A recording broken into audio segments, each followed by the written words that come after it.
Bonjour, c'est Florian du site IT Connect. On se retrouve aujourd'hui pour parler Windows et plus particulièrement nous allons voir comment créer un fichier vide d'une taille définie sous Windows 10 à l'aide de l'utilitaire fsutil. Alors on aurait pu utiliser PowerShell pour créer un fichier de ce type-là, mais concrètement aujourd'hui il n'y a pas de commande pour le faire simplement, donc il est préférable de passer par un bon vieux fsutil pour parvenir à faire ça.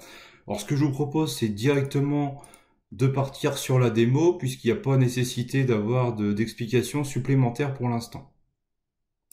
Alors me voilà sur mon PC Windows 10, alors avec à droite l'invite de commande ouverte, en l'occurrence ici une console PowerShell plutôt, et à gauche l'explorateur de fichiers dans un dossier dans lequel je vais créer un fichier vide.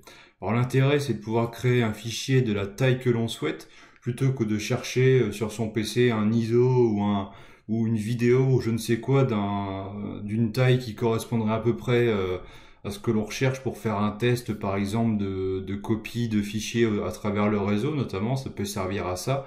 Là on va pouvoir directement créer un ou plusieurs fichiers avec vraiment la taille que l'on veut. Alors comment ça va se passer? C'est qu'on va utiliser en fait la commande fsutil avec les options File et Create New.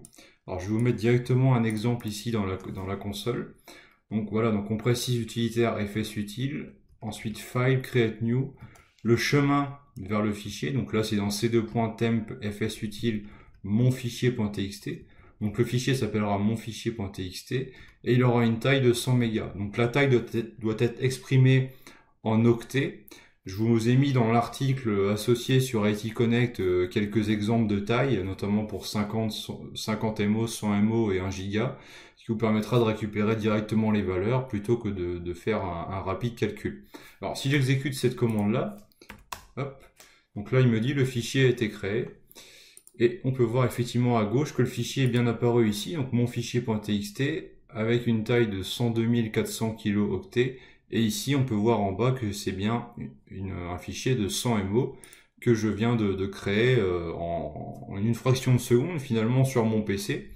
Donc voilà comment faire pour créer un fichier vide d'une taille définie sur Windows.